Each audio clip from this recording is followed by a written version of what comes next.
right. So let's go ahead and get started. Thanks for being on here this morning. Welcome to our Market Pulse podcast with Matt. I'm going to jump right in and get this thing going. So let's start with our basics. I'm in sunny California, so you can tell I'm in my hotel room this morning. The show must go on, and I've got some really exciting stuff to go over with you guys. So let's do a quick review, and then we will get our disclosure out of the way. I'm going to bring this up really quickly so you guys could see the exciting stuff that we've got going on today, and then we jump right into it. So we've got a slew of topics this morning. We're going to first go into a kind of a macro approach and look at some of the data.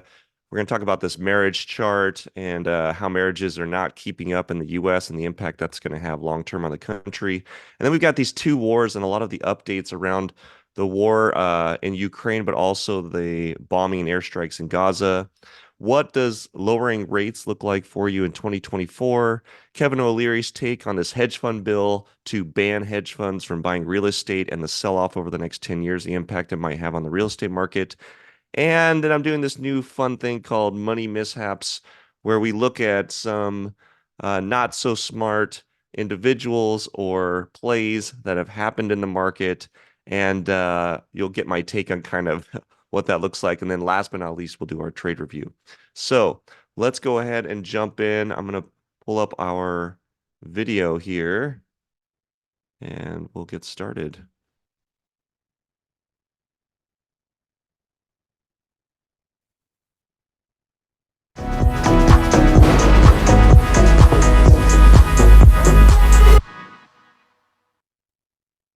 And then we've got our risk disclosure to keep my attorneys happy and keep this channel going. Obviously, like and subscribe, guys, to my channels on YouTube, TikTok, and Instagram.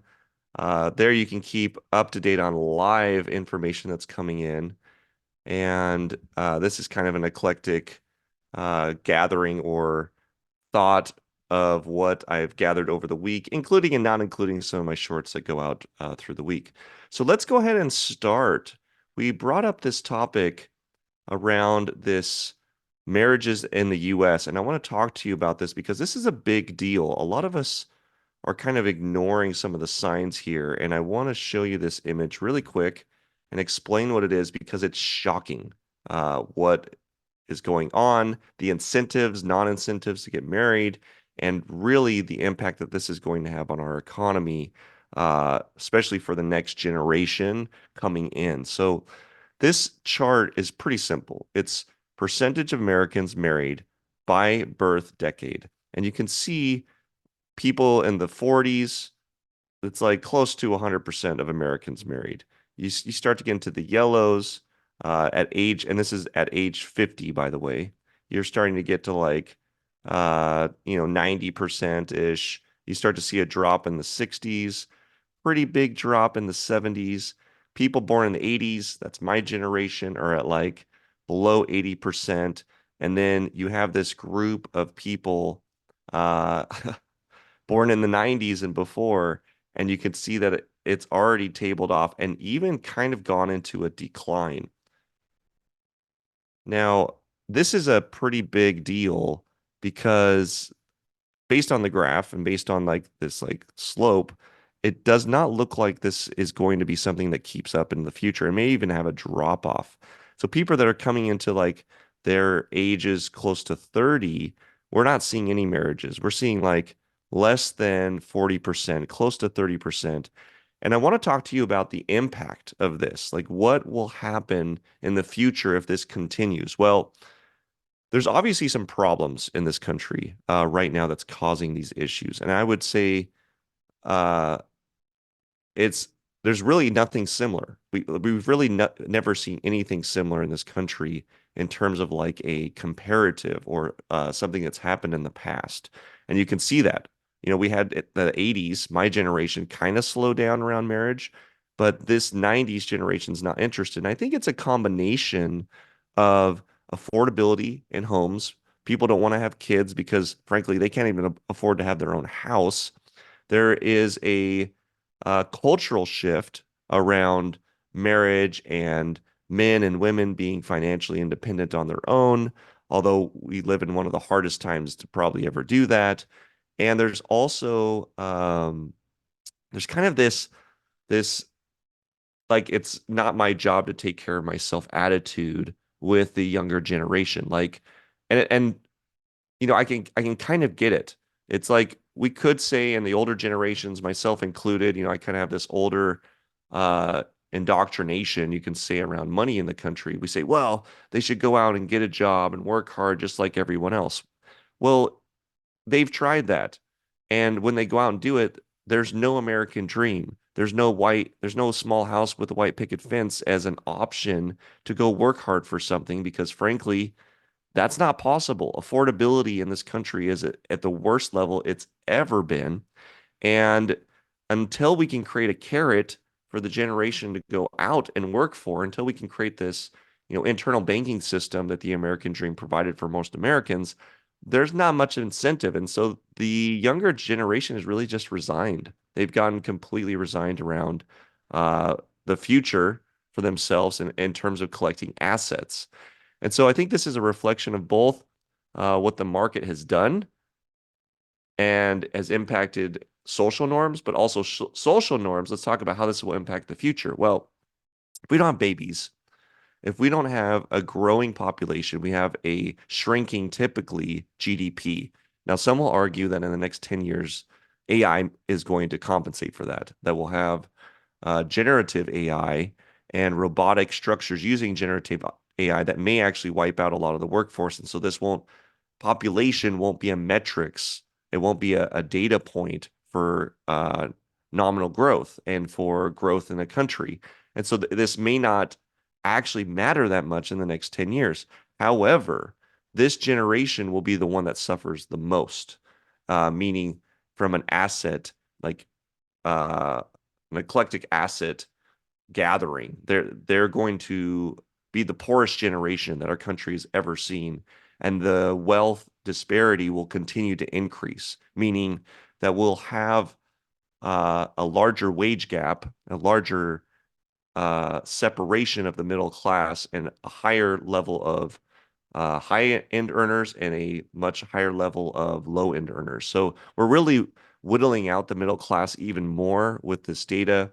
And frankly, we can make the argument that they should just do it the traditional way, but frankly, there are a lot of challenges around why they're not. And this is a big long-term problem that we will see play out over the next 5 to 10 years. So uh, really interesting data point. And I'm someone who got married at a very young age. Definitely not on this chart. I was in my early 20s when I was in my first marriage, and so obviously I didn't follow this. I'm part of the 80s group, but this is like ever married.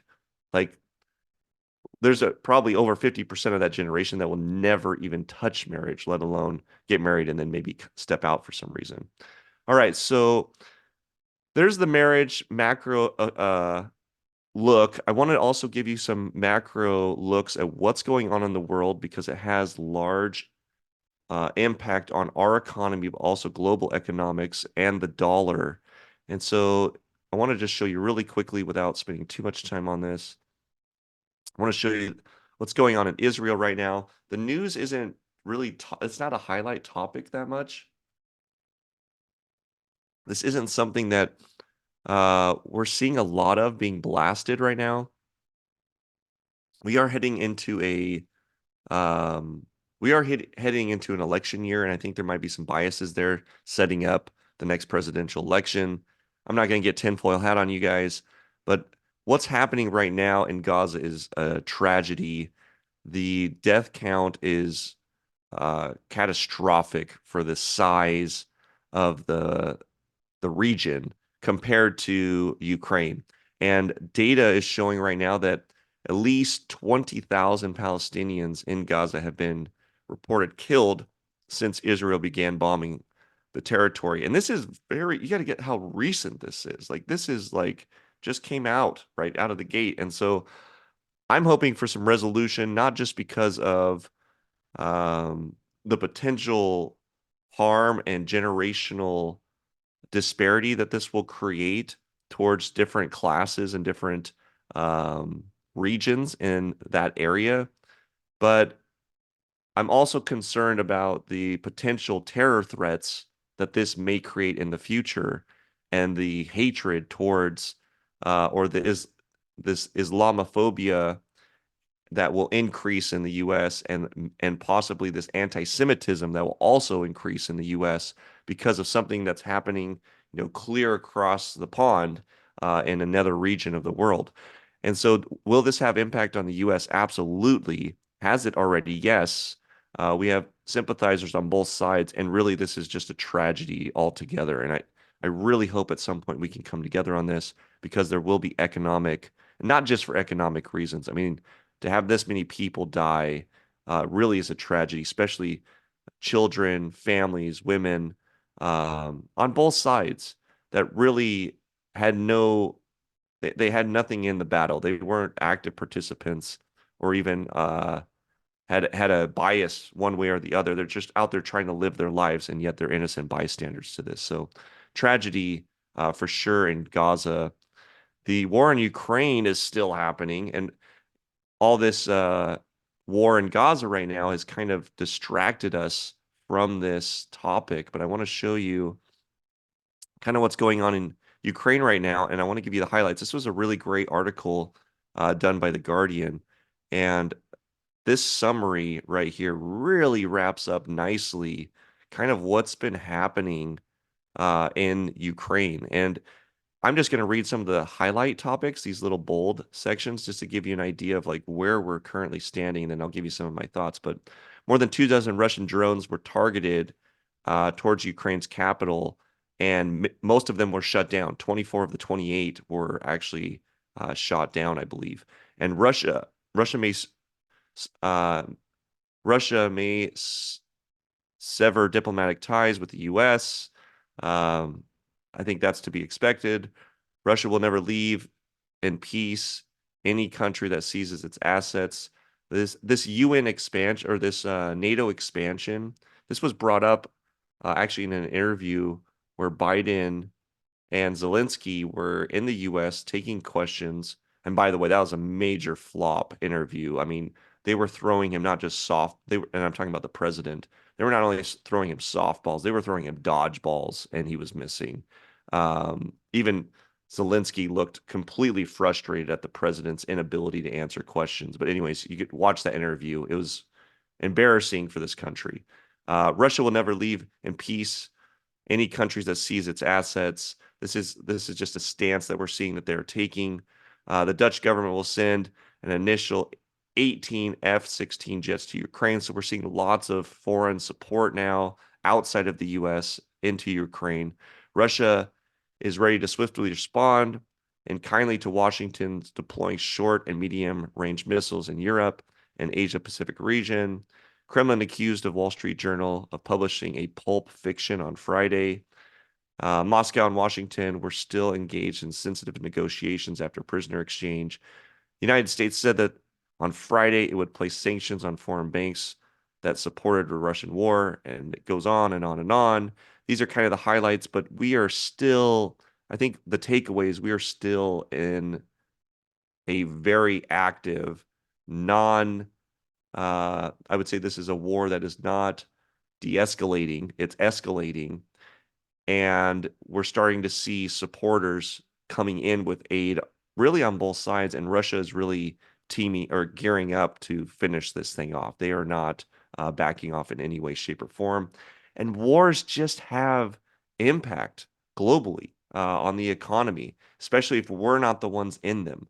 So if we're in a war and we win a war, it's actually really great for the economy. In fact, every war we've ever won has begun one of the greatest economic lifts during that, sometimes the last 2, 3 decades. But this isn't our war to win, and so we're not going to be left with the prizes, so to speak, but really the rubble and the debt to cover our really our allies back. And that is part of our petrodollar agreement that we will protect trade internationally. And then we have, a lot of these NATO and UN agreements that we're part of also. But at some point, we've really got to look at we've got people starving here in our country. We have unrest in this country. We've got a lack of unity in this country, and there's a lot of resources we could be using in this country to really take care of us. And debt, our debt, like our payment on our national debt is like right at the same amount as our military annual spend. And so it kind of gives you an idea how much money, how much waste we really put out there in the name of war.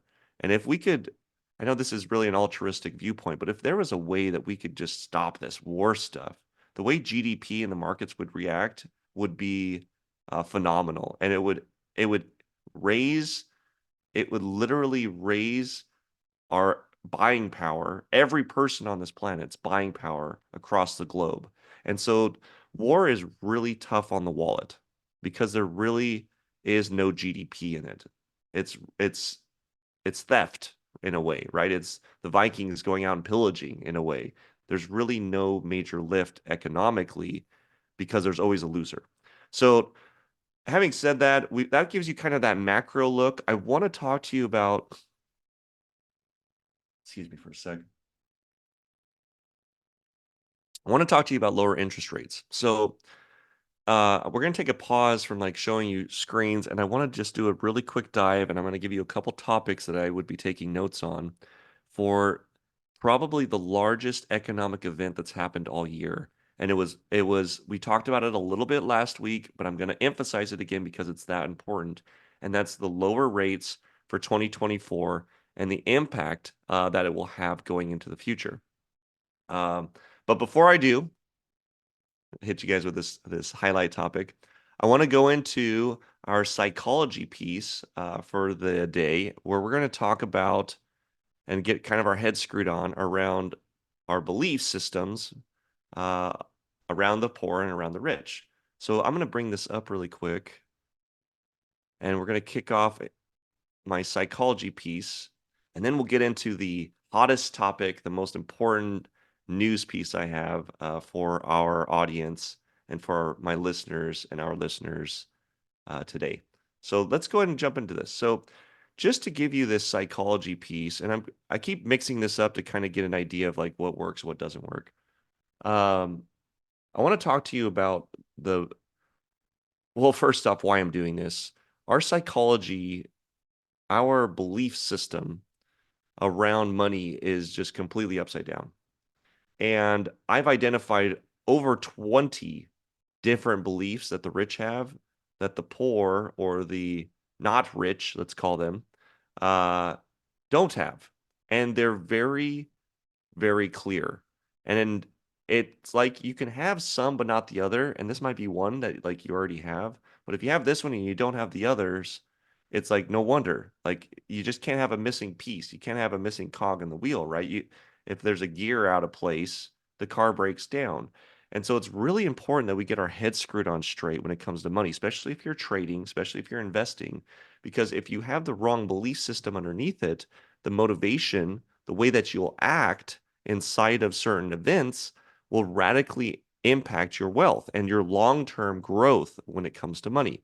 So this one is called Average People Don't Think They Have Enough Time to Get Rich. So this is really around the concept of time, where rich people know that they can multiply how much time they have with money. And so I'm going to hit the bullet points and then we'll talk about this just a little bit. But average people believe they will lose the things they love or won't feel fulfilled if they pursue this money thing, if they start like getting interested in watching money. In fact, I had this friend of mine that I was on a call with, and I was like going back and forth between work. I just got done with a client earlier that day, and she asked me, she's like, "Are you working right now?" I was like, "Yeah, like yes, I'm working." But it's not, to me, it's not work. Like this is a value add to me because I know that this time that I spend tonight putting together this plan, helping develop this thing for the next day, that this is going to give me more freedom around my time. That this is what gives me the ability to travel when I want to travel, to take time off when I want to take time off, to buy the things that I want on a whim to eat wherever I want to eat, right? And so there's kind of this backwards belief around time, whereas like she wasn't doing anything different either, right? This friend of mine, uh, she was just watching TV, right? Where my time was being invested into something that really, one, I see the value in, and two, is going to keep paying me over and over and over again in the future. Now, they believe that the pursuit of money will come at a cost of not spending quality time with family and friends. And I think that's the weird trade-off is that we think by doing this, by by sacrificing, you could say, time to have more money, earn more money, work towards more money, that somehow we're going to be sacrificing the things we love the most. And we have this really interesting relationship with family and friends where we like collectively believe this belief and then we push it on each other to shame each other. Like, oh, well, hey, come hang out with me. Oh, no, sorry, I'm working or I'm doing this thing. Oh, well, you shouldn't do that. And then all of a sudden we make money bad. You see it? All of a sudden, like our friends reinforce it. And a lot of that might be environmental also, like how we change our environment. And that's actually a totally another belief that we'll go over in the future. But there is kind of this like dance that we do with each other, with our family and our friends around how we spend our time and how much of it is being spent on like gathering riches and developing and growing wealth and generational wealth. Now, the rich know that the level of quality they spend with their friends and family multiplies more with money. So this is kind of a different concept that the rich know that the level of quality, like it's not, I've always said this, it's not about how much time, it's about the quality of time, right? Like how many times have you guys just spent time with people and it just, you have really no great memories around it. It was just like, like mediocre. But the rich don't do that. They're in fact, it's like the quality, the level of quality in the shorter amount of time is so high that it fills them up. It's like it's just like a glass of water. And in order for this sector of your life to feel fulfilled, your social side of your life to feel fulfilled, you've got to fill up, the cup all the way to the top. Well, the rich do that. They're just way more intentional. Just like they're way more intentional when it comes to money. When they actually meet with their family, their friends, which I'm doing right now. I'm down here in California. I'm going to turn off everything, be with my family for a few days. It will be very intentional. And I will be very intentional to create very long lasting memories, having deep connection, good conversations with those people, because it's not just every day I get to do that. And so the quality actually makes a huge difference over quantity, is how I would say that. And they know that money affords them the ability to hire help and do even more. So when you start to actually have more, your ability to get help to help you with the things around the house, the time that you would spend cleaning, vacuuming, making food, making preparations, you don't need to do that anymore. And you can actually help other people by hiring them to help you. And so this is really a belief that we have way upside down. Again, to reiterate, bring it back to the topic. The topic is that average people think they don't have enough time to get rich, where rich people know they can multiply how much time they have with money. So there's our psychological belief. I'm going to swing us back in to our conversation about rate hikes, or and in this case, rate drops finally. Now we haven't had anything yet, and we haven't seen actual rate drops, but there's a prediction of 3 rate drops into next year, and we're already seeing mortgage rates react to this. In fact, I saw for the first time a 3% mortgage rate, and I've never seen this before. Now, this isn't like your traditional mortgage, but just the fact that it's signaling lower rates right now comes with implications. And let's just look at like the housing market. So let's say rates do actually drop in 2024. What's going to happen to the housing market? Well, and I have another topic that ties into this, but let's say all things stay the same except rates drop. If we have rates drop into next year, mortgage rates are also going to drop, meaning that we're going to see short-term mortgages, 15, 30-year even start to drop down, which makes purchasing power higher. And frankly, a lot of my friends, a lot of people I know have been waiting. They've been kind of sitting on the sidelines, not because of the housing prices, but because of the housing rates. And so if you can buy more for less, if you can get a smaller payment and get more house, what's going to happen to the market that already has a very, very limited supply, right? We're still, even though like supply has been growing and time on the market for homes has been growing, we're still in like this lull of like the last 3 years, we have less inventory of homes in the US than we've ever had. Lower rates, I, I just don't see how it doesn't increase purchasing price or demand for the housing market. Now, I want to tie in another factor that's really, really important to understand, and that's just take a minute and ask yourself between you and your friends, how many of you have put your savings account, your checking account into like a money market account or into a high yield checking account, something that you're getting 4.5% or more on. It's like I would imagine most of you have done that. Most of you shouldn't, and it just isn't wise to have a bunch of money sitting in a checking account when you can get 5% on it a year in a money market account for locking it up for 3 to 6 months. So what happens when that stops? And by the way, it's already priced in. If you go to your bank and you look at their chart on like money market accounts and how much they'll pay in what time periods, they are paying the most for the shortest period of time. And a lot of it has to do with these rate drops that are coming. So let's say next year you can only get 3%, 5 to 3. How many people are going to pull out their money? And by the way, there's over $1 trillion that have moved into these money market accounts. What happens when that money pulls out and it's sitting in people's bank accounts now? Well, they do one of two things. They look for other places to get a good return. And where are they going to get that? The stock market or the real estate market. And so I think we are going to see a surge in volatility in the stock market for sure, meaning new people coming in with not necessarily new money, but old money that was allocated into safer places. I think we're going to see assets go up in value quite a bit because a lot of this money was going into these high yield savings accounts, which is frankly the bond market. And we got to keep an eye on that. What's going to happen to government bonds and the demand for government bonds? Are we going to have to start buying our bonds back in the US again at a higher rate?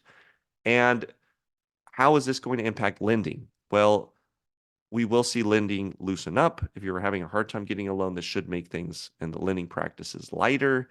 And generally, from an economic standpoint, we should see the economy react to this in a positive way when rates start to drop. Now, why is all this happening? Well, along with the rate pause, which the market reacted in a positive way to, there's this other side that I think is really important also that was very, very lightly touched on, and that's what the Fed's projection of GDP growth is in next year. And GDP, guys, is gross domestic product, like how much output this economy brings out.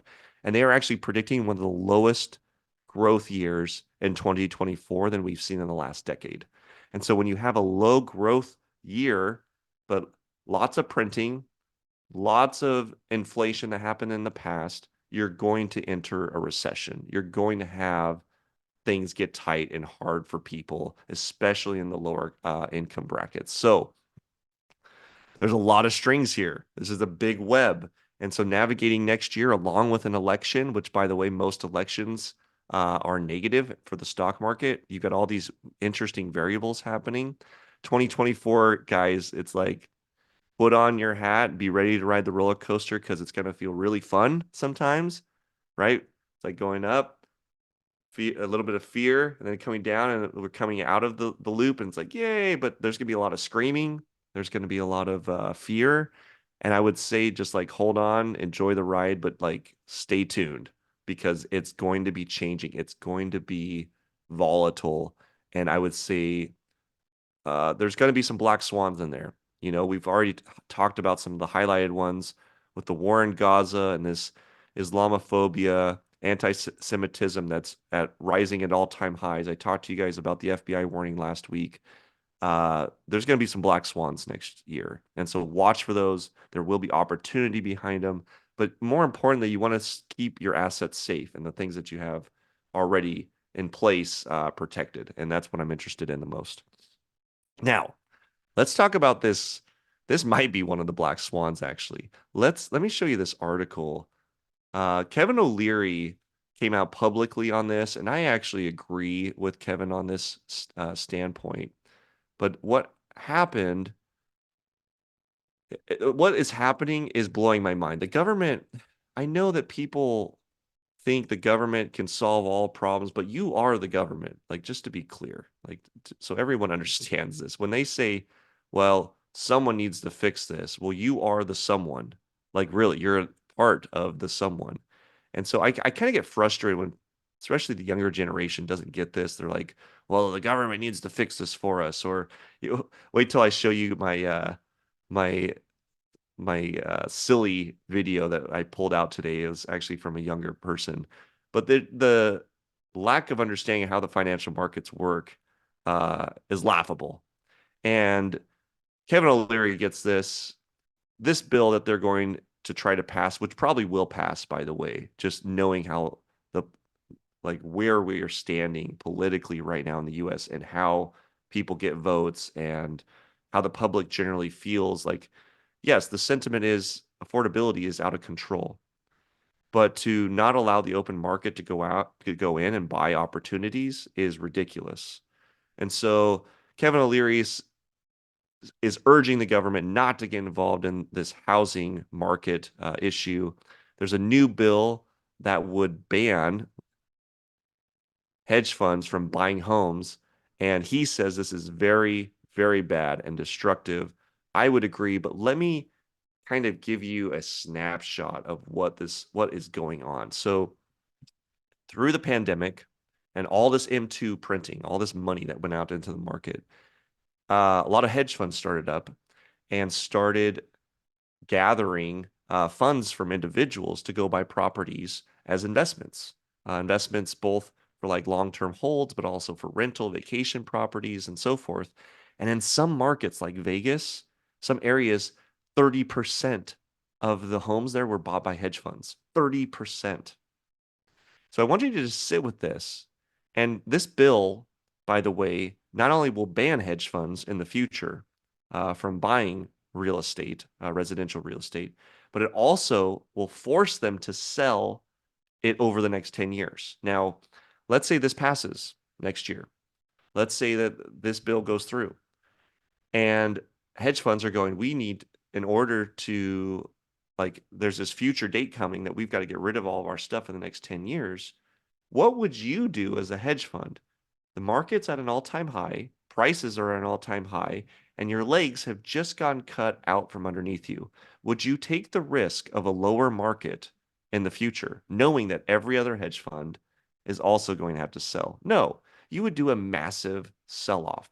You would say, well, that was fun, dust your hands off, take any profits as you possibly could. Likely the people who invested with you after seeing this bill would be like, get me my money out right now. And so there would be a mass exodus in hedge fund owned properties. Now, a lot of people who don't own homes right now are cheering, going, "Well, that sounds amazing. You know, that would mean house prices would drop.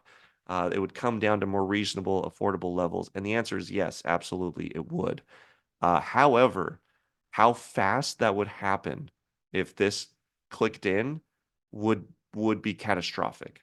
We would see probably a tip off in the housing market that would crash the market because, guys, we've had people buy homes last year, the year before that, the year before that, and frankly, I just bought a house actually after seeing the rate pause. So just to give you my sentiment on the housing market, I literally just bought a house. I've been renting, and a lot of you guys know this.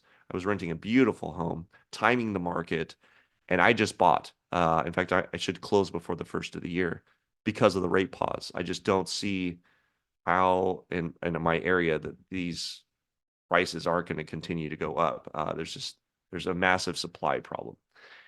Anyways, that's my own sentiment. Do your own homework, right? Um, got a great deal on this house. The person I bought it from, the previous buyer, their financing failed, and the owner got divorced, tragedy among the previous owner. But aside from that, bought for more than what I just bought this house for. I got what would I even say? Probably a almost 10% discount, almost 10% discount on this house compared to the price they bought it 2 years ago. So that gives you the reality of the market right now. Add this piece to it where hedge funds are now selling off and we start to see a massive drop. What's going to happen to the people who've bought in the last 5 years and have 30-year mortgages? We'll see the negative equity kick in like we did in 2008, that 2006, 2008 period where the housing market crashed, topped, and then started dropping. And frankly, when people don't have equity in their homes, what do? Or definitely their investment properties, what do? They just hand it back to the bank. And so this could trigger a mass exodus in homes that were bought at the peak. And so really the best way to do this is to keep things going sideways for a while. The best thing the feds could do, the best thing that our politicians could do is to create a market that goes sideways, not up, definitely not down, but sideways. And if you look at M2, we're looking at probably over the next 3 years, like a market in real estate that just goes sideways for the next 3 years. Now, does that mean there's not going to be opportunity in the markets? No, there'll be tons of opportunity, fix and flips, value adds. There's always opportunity in the real estate market. And frankly, as things go sideways, a lot of the people that just bought to hold, just out of a value hold to have the market go up, they may start to sell off and you might find some slight deals. But frankly speaking, the last thing we want is people to get upside down from an equity standpoint in these homes, because there will be catastrophic impact if that happens. So I agree with Kevin O'Leary. Not a huge Kevin O'Leary fan, but I tend to agree with his sentiment on this. All right, so let's move into our money mishaps section. I have so much to say about this. Like this video. Let me bring this up.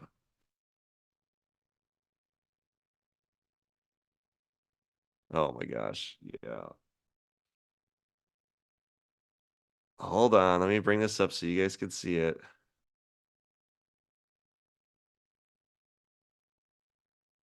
So money mishaps is I'm gonna go out and hunt and find just ridiculous misconceptions around money. How about that? That's what this is. And the it's a mishap because frankly it's a misinterpretation. So I want to show you guys this. I mean it's comical like what is going on here. But this was an individual who is commenting about student loan. And by the way, this is real. Like what he is saying, the facts around this is real. But then his sentiment, I'll give you my kind of my feedback on this. So here we go. Student borrowers all missed their first loan repayments starting up again in October. 9 million, me included in that. I didn't pay. I still have not started paying them back again. 9 million of us just didn't pay our student loans when they kicked in again. And as a result, the big loan companies had to come out and go, okay, well, we're basically saying we're going to be lenient until X date. Why? Because this is what happens when we collectively stick together.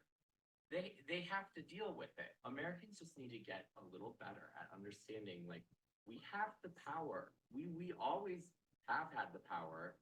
We're just really bad at sticking together and really spread out. So it's hard to collectively organize. But just don't pay them. If it's to the point where no one is paying them, you're talking about millions and millions and millions of us. These giant companies that have just been just fine for the past 3 years without getting our loan repayments because they don't need them really, are going to have to just deal with it. They're going to garnish all of our wages because I'm going to tell you what, they're not going to want to invest the amount of money it's going to take to put the manpower into how much bureaucratic work goes into garnishing wages of literally all of the students that owe money. I'm just saying, stick to your guns. You're one of those nine.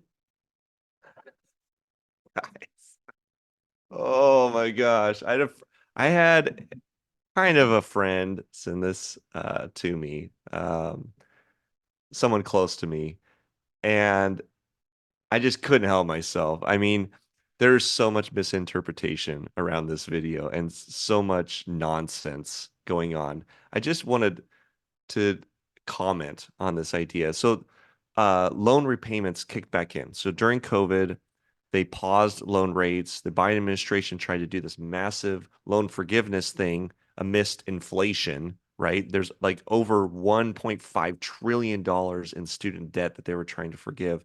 And it was almost the 2 trillion that got us into this inflation mess in the first place. So there's this idea that like money just doesn't have consequences. Like we should just be able to hand out money like we did during COVID and like there's no impact. No.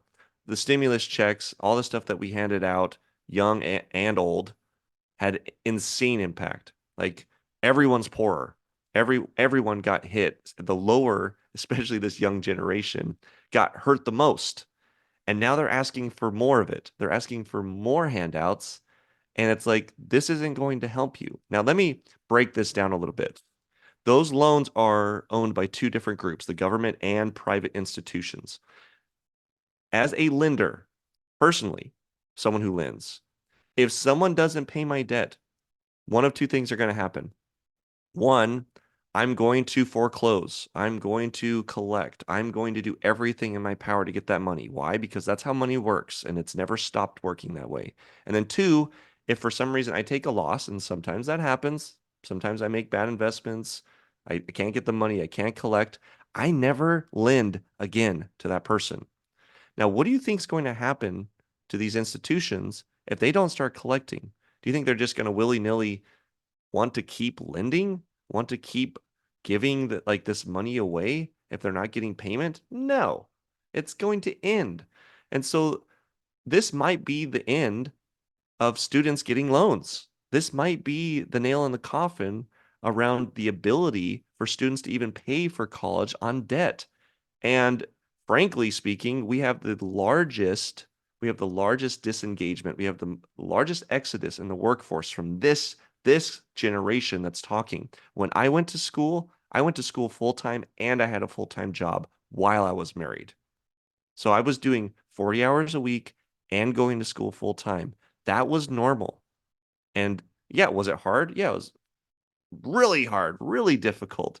And this concept for this younger generation to want to work is just, it doesn't exist. And a lot of that has to do with what we talked about. This American dream has disappeared for them. Housing affordability, the carrot to go collect assets and have a future, a home, which really I think everyone wants their own place. It's kind of out of reach. And so there's this like concept of like, well, let's stick together and stick it to the man. Well, why don't we all just do that with all of our debt? Let's just all stop paying our mortgages and see what happens. If we all stick together and just all stop paying our mortgages, then they'll just have to let us stay. No, clearly, for those of us who were around during 2008, and there was a lot of people who didn't pay, yeah, it took about a year to maybe 18 months to kick in. But you know what happened? They got kicked out. They lost everything they had, and it caused one of the largest housing crashes in the US that we've ever seen. So this is not a solution. And I'm going to call this our money mishaps winner for the week. And we're going to collect them. I'm gonna collect them all, and then like at the end of the month, we'll do kind of a money mishap winner for the month, in terms of who takes the door prize, in terms of someone who just completely got it wrong. So there's our money mishaps. Let's go into my favorite part of the week, where we're gonna go into our trades. We're gonna look at the S&P 500, which I'm really excited to share. We are hitting all-time highs. It's projected that next week we may go into an all-time high on the S&P 500. Now, we are just nailing this, and I hope that when I do this technical analysis, you guys are taking really strong notes and making just a fortune behind the scenes, week to week as we do these analyses. But like we nailed this. Here's where we were last week, somewhere in here. we had this support and this non-linear channel that we've been inside of. And we said, last week we're kind of looking at the week going, okay, what's going to happen?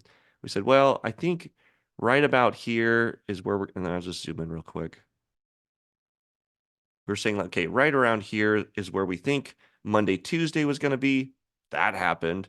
Then we said, okay, after Monday, Tuesday, depending on the news that comes out, we're either going to break towards the upside and then we'll have potential downside. And then after that, you kind of are going to have to reevaluate. However, I had a very bullish opinion. This channel is very strong, and we literally bounced the channel, stayed above the 70 or the 4,700 level on the S&P 500 and bounced towards the upside. So, where are we today? What's going to happen into next week? I just can't see how we're not still bullish. A lot of analysts are saying this also, that we're probably going to break into the new territories. I think it has to do, like the correlation has to do with rates. It has to do with this rate flattening and rate drops going into next year. People are going to start pulling their money out and are already thinking about what the future market price will be based on this money getting pulled out of money market accounts and put back into the stock market and real estate and other investments. And so we're trying to project. There's a lot of people in Wall Street trying to project, like, okay, how much impact is all that cash going to have in the market, and how much more up could it go based on that? And I think it's got some room to go. So I'm still pretty bullish on the S&P. We would have to have some major fundamental news, like not technical, fundamental next week that would drive this down. But I love this channel. I'm keeping it where it is. We can kind of bring it down a hair, but I think I think we're right on point with this channel. Yeah. Right. Now let's talk about where it's going to go. So if I were to draw this out into next week, this is going to be our zone for sure. It's going to really create some pressure in this spot right here. So Monday, Tuesday next week, there's just going to be a lot of pressure. I'm going to draw another one here.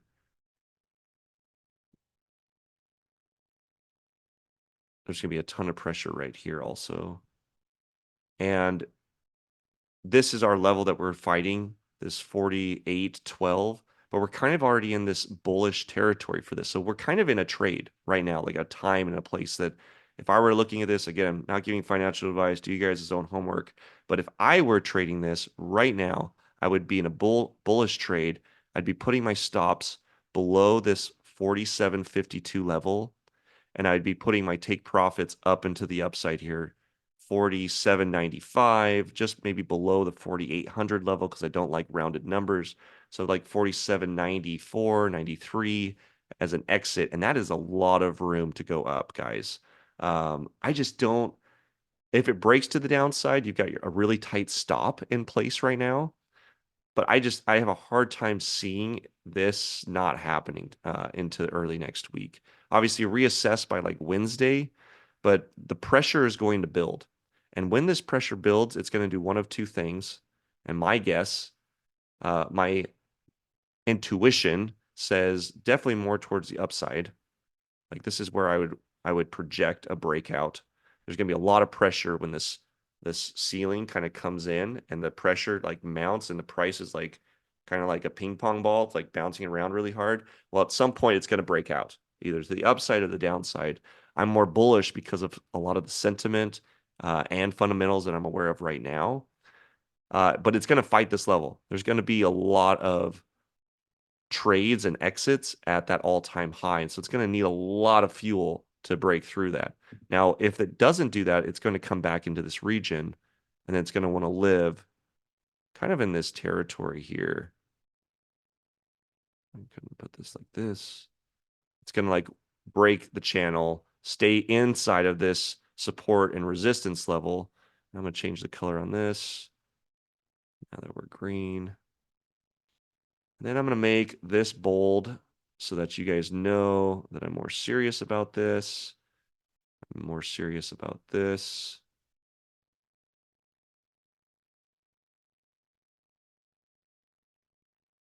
And more serious about this for sure. All right, so there's our S&P. moving into gold, which I love. Gold also, I feel like we nailed. We like really did a great job last week calling into the support.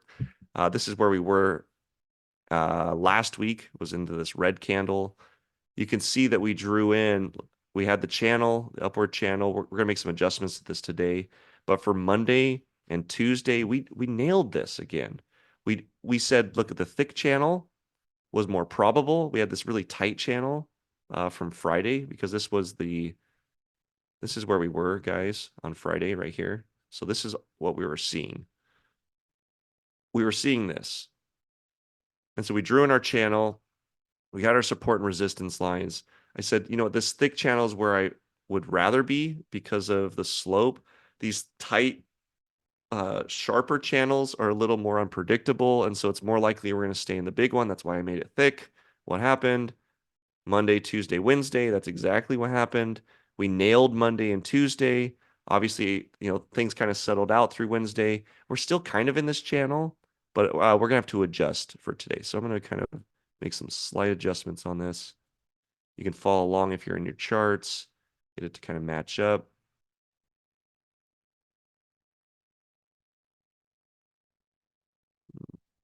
Gotta do it this way. It's always easier to draw it from scratch than adjust it. There we go. So I'm going to keep this. I'm going to delete this old one. We just don't need this channel anymore. So we're going to delete that. Don't need our old markers. And here we are into the new day. And gold, I am bullish on also. A lot of it has to do with what I just said. You get all this money, over $1 trillion locked up in these money market accounts that are linked to bonds. And as bond returns start to drop, and as rates start to go down into next year, people are going to look for other assets to put their money in that are safe, but also better than a 3% return. You know, like a 3% money market account, it doesn't really get people excited. There's something magic about that 5% number. And we just saw that, like these 3 to 6 month money market accounts. And by the way, if you haven't done that, you've got money locked up in a checking savings account, those are going away. So go to your local credit unions are always the best.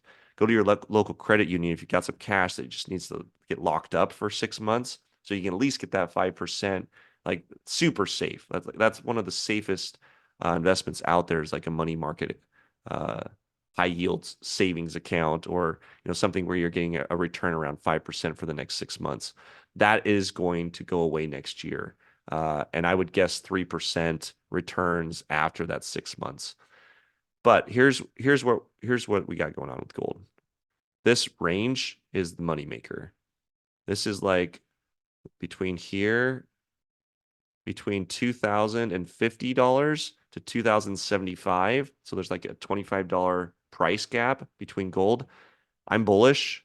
I'm going to extend this actually so that you guys can see it even further going into next week.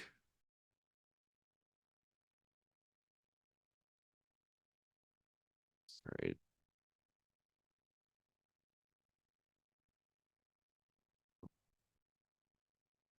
That's why it's so much easier just to redraw these tools. I just want it to extend. Could have done array. There we go. So now you've got kind of what the future looks like on this chart. You can take a screenshot of this. That's probably the easiest way to translate it. Take a screenshot and then take it into your own charts. But if you look at this, I want to show you the potentiality of it going up is pretty high, breaking this 2,075 per ounce range. This is like, I just see this happening. I have a really hard time believing that this doesn't live in this range Monday, Tuesday next week. Being up, definitely bullish. You could set your stops right now below 2053. You take profits somewhere in like the 2068, so 2068. And that's a pretty safe trade. You got more gain than loss. You're inside the trend. You're inside the channel. This would be kind of a no-brainer trade for me. Now, fundamentally, something could kick off and radically shift this. I just don't see that happening. Even today, it already has tested these price levels. You can see the wick on this. Like, it's already tested. Look at this. It's already tested it, guys. It's right there.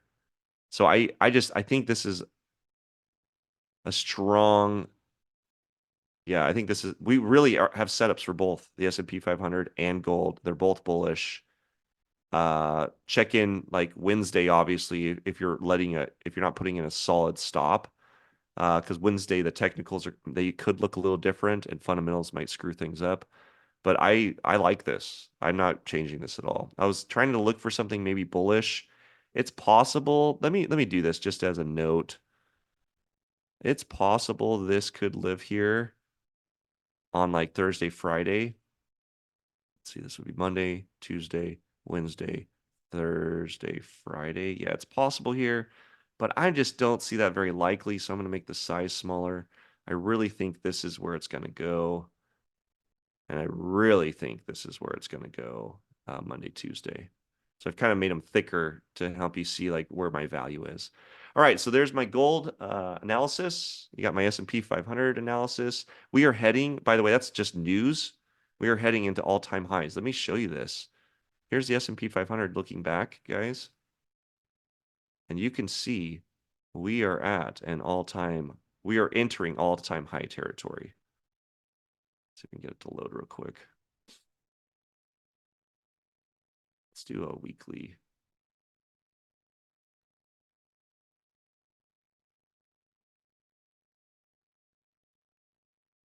Yeah, we were literally entering all-time high territory. Oh, this thing's being weird. Anyways, we're running out of time. You guys got the trades. You got my sentiment, obviously. Do your homework, stay active in the market, watch for any news that may throw this off. But more importantly, make sure you got your stop losses in place because that's how you're going to protect your trades. All right, guys. Thanks so much for being on with me this morning. We'll see you same time, same place next week. The show will go on. I know it's the holiday week. We'll be in between Christmas and New Year's. Have a Merry Christmas, Happy Holidays over the next week. Make sure to take some time, to really just be present, be intentional, like we talked about with your family, so that you can have the time and the energy to start investing in yourself more than probably you have in the past. So really make sure that you fill that cup up over the next week. And we'll see you same time, same place next week. Thank you.